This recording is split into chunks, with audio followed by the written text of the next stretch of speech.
Hi everyone, welcome back to my channel. This is Cynthia from Fabric by the Yard Shop, and I thought I would do something a little different today. I have been collecting patterns for a long time. I buy them brand new, I buy them used, I buy vintage. Whenever I buy vintage, I always try to make sure that the packaging is in best condition, and I try to open it without damaging it in any way to make sure that all the pieces are there. Because when you buy patterns at a thrift store or secondhand, they could be cut up and you could be missing pieces. I try not to buy cut up patterns if possible, but sometimes I have made that mistake, and then for me they're kind of useless. I don't know how to draft pattern pieces or anything like that, and I'm just looking for quick projects. So unfortunately nowadays vintage is anything before 1990. Oh my goodness, that doesn't seem like that long ago.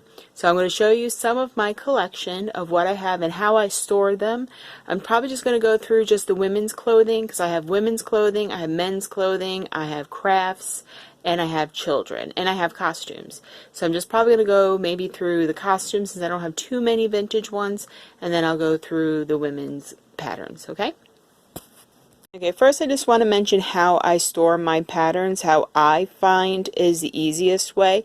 It's a little hard to tell on my craft table, but I keep my vintage patterns separate from the new ones that I buy, like at Joann's or Hobby Lobby's. So what I do is just that I have a lot of shelving units in my craft room, so I just buy the dollar store clear shoe boxes, and I just put them in there, and you could fit a lot in here.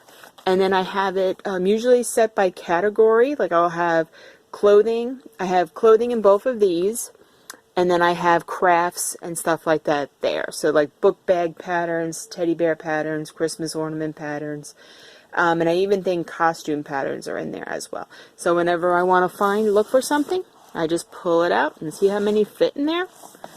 And I feel that it keeps it really nice, and if you have the shelving to do that, that would probably be a really easy way of doing it.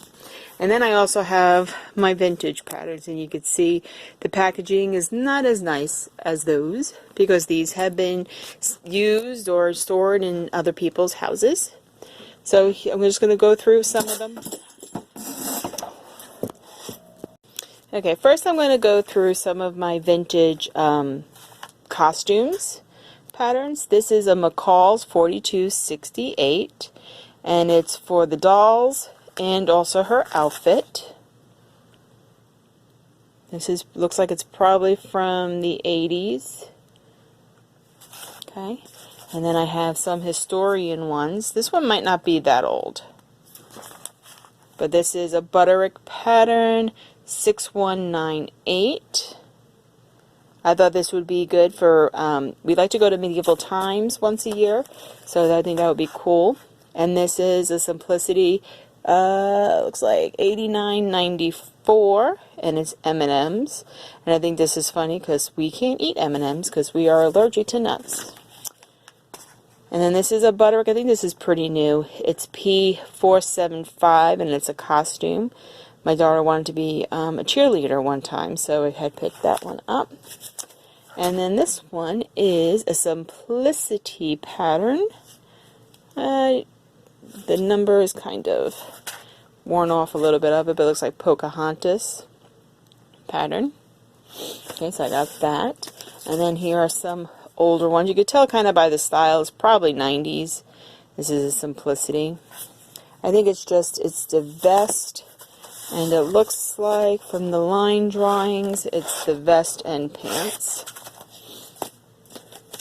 And then here's another Simplicity Essentials. And then we have McCall's.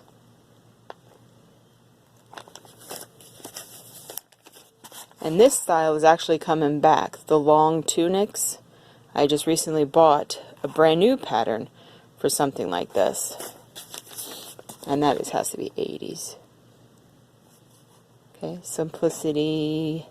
The number is being blocked by the little price tag that I got. I got that second hand. Simplicity 6276. And a Butterick 4692. And then this is an Easy McCall's. 4106. Now, this definitely screams 80s, early 90s. Look at that. And this one. And this is also a McCall's 3520. Okay, and then we could pull some of these. Is a Butterick 3002. And this is a See & Sew 5468. McCall's 8356. This is See & Sew Now 4953. There's another one here. Sometimes what is good for these is that sometimes you can use these patterns for cosplay, or if you want to just make a skirt, you know, the style kind of, or the way the fabric that they use may be a little out of date, but if you spice it up with some new fabric, like that one will look really cool now. Yeah, that's a kind of a pattern. The same thing with this one. This is like a suit. So it just also depends on what fabric you use, and if it has shoulder pads and you don't want that, because shoulder pads is iconic 80s thing. But like something like this, this is just a flared skirt, short and long. And a lot of times you can get vintage patterns really cheap at garage sales or thrift stores. Some of these I've paid maybe 50 cents to $1 on them. Saying something like that. And this is just like a robe or chemise. I don't know. Suit jacket.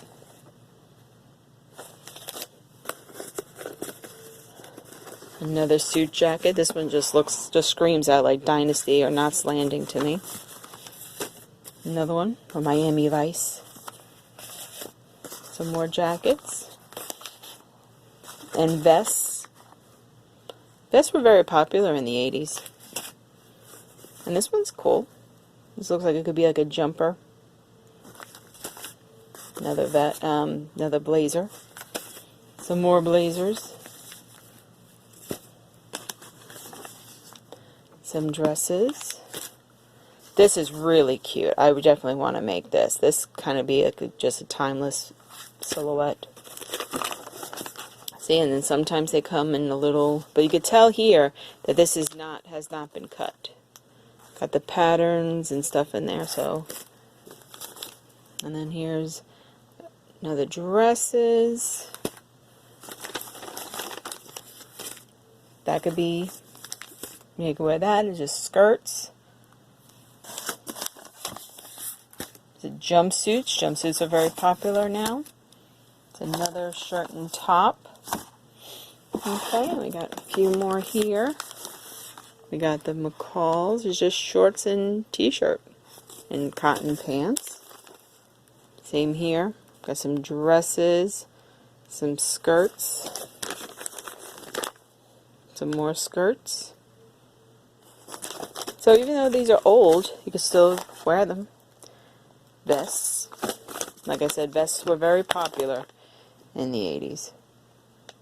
These are just plain everyday pieces, you know, regular everyday pieces. Little jumpers. Now that's very 80s.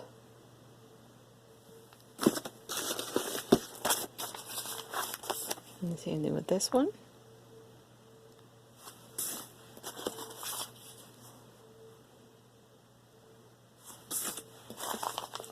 Like I said, I do have a lot. I've been collecting for a long time, and sometimes people just want to get rid of them. Now these are holiday vests. These are cool. You do like an ugly Christmas sweater, but in a vest. Look, just plain cotton elastic pants with elastic shorts and two tops. Same thing here. You can make dresses or separates. Now this one's 2-hour reversible jacket. There's a suit. Some more regular pieces.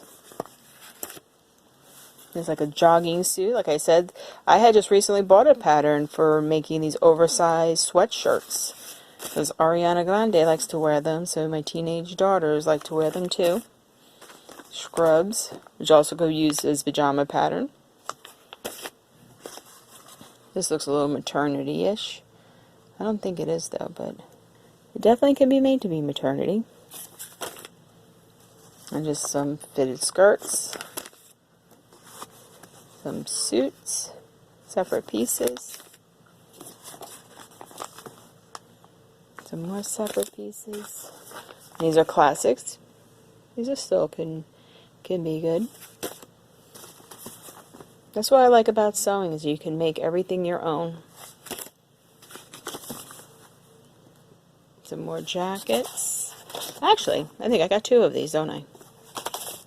It's good to have multiple patterns sometimes so that you can cut the pattern directly instead of having to trace it. Because what I like to normally do is I cut out the largest size and then I make a brown paper pattern of it, and then I cut out the smaller sizes and do the same. Only if I'm going to need them. And my daughters, even though they're the same age, are all different sizes. So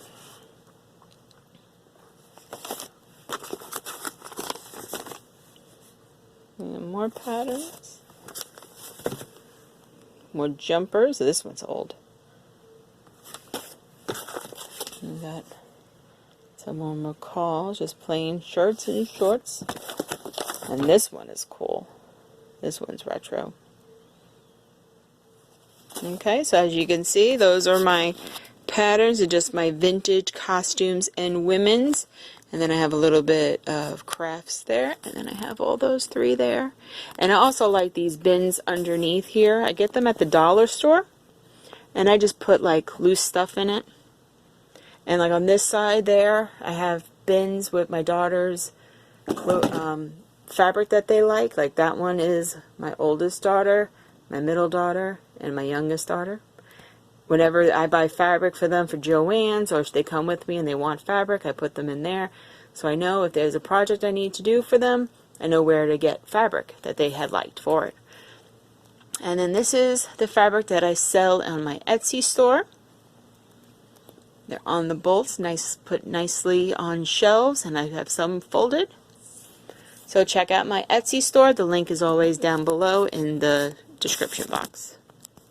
Thank you for visiting me today and watching my video. Please give it a thumbs up if you liked it, and let me know if you want to see my other collections. And thank you for joining me, and please subscribe if you haven't so you don't miss any of my videos. Have a great day. Thank you.